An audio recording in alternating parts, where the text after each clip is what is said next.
Pangalawa, tinawag po nila ang pangalawang Pangulo sa dalawang pagkakataon. Una po, nung magpipresent siya ng budget. Ang pinipresent po niyang budget ay budget for 2025. Akalain po ninyo, ang gusto nilang tanungin ay yung pagkakagasta ng kanyang budget noong 2022 and 2023. Saan ka naman nakakita ng ganong klaseng direksyon? 2025 ang dapat pag-usapan, ang kanilang pilit na itinatanong ay paggamit o paggasta niya noong 2022 at 2023. Ang sabi po ng Vice President, siguro nainis na rin, I forgo my opportunity to defend this 2025 budget and I leave it to the discretion of the House of Representatives as presented. Ayaw pa nilang tanggapin. Nang ibig sabihin, ayaw ko nang itipensa sa inyo. Bahala na kayo. Kung anong gusto nyo ibigay sa akin, bahala na kayo. Ano pong ginawa nila? Hindi. Kinakailangan masagutin mo lahat ito. Walang exempted dito. Kahit ano nga yun siya, kailangan namin tama po yung lahat po ng paggasta ng pera ng bayan ay kailangan pong suriin. Totoo po yun. Ngunit meron pong pagkakataon at panahon sa paggawa nito. Hindi po sa panahon ng pipresenta ng budget.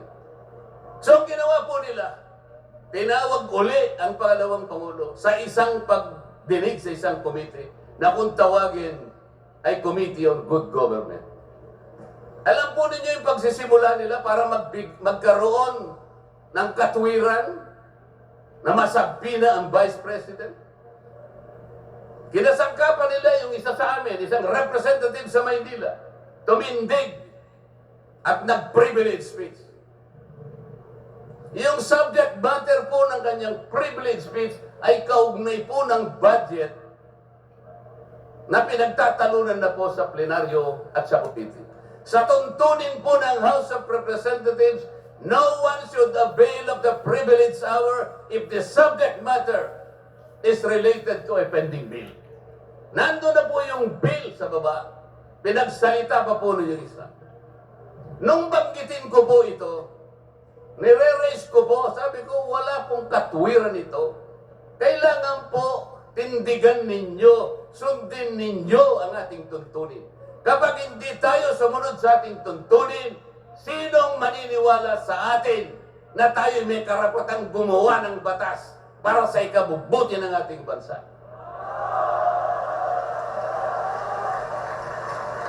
Ang sabi po ng chairman, voted. Saan ka naman nakakita ng ganun? Ang House of Representatives ay lugar ng pagdidebate.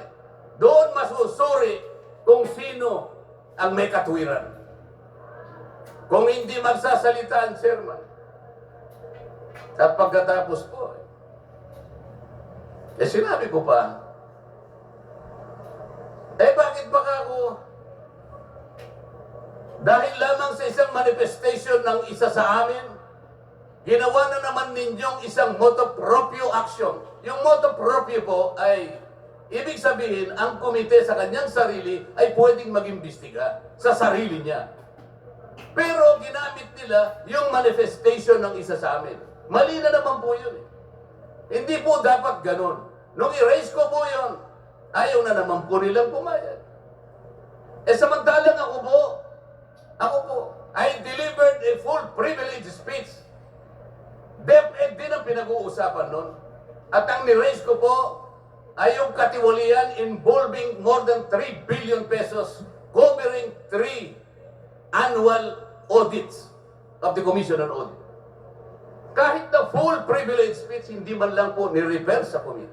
Samantalang yung illegal po na privilege speech, dali-daling ibinigay kagad sa Committee on Good Government. Kahit na illegal, kahit alam nilang mali. Ito po yung problema. So sabi ko, Mr. Chair, bakit tayo po ang sumusuri? Bakit tayo po ang nag-audit ng confidential funds ng Vice President? Bakit tayo po? Hindi po ba ang minanduhan ng ating saligang batas na tanging may otoridad at kapangyarihang mag-audit at mag-examine ng lahat ng report at papeles ng pagkakagasta ng ating bansa ay ang Commission on Audit? Niraise ko na naman po yun.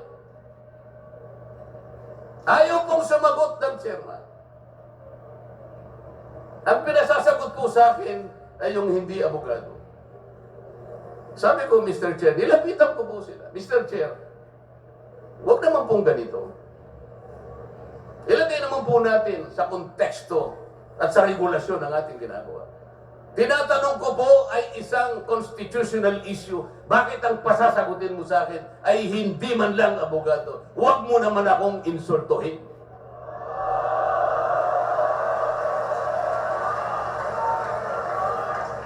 Doon sa puntong yun, alam po ninyo, pati yung kinakain kong hopya, pinagtripan nila.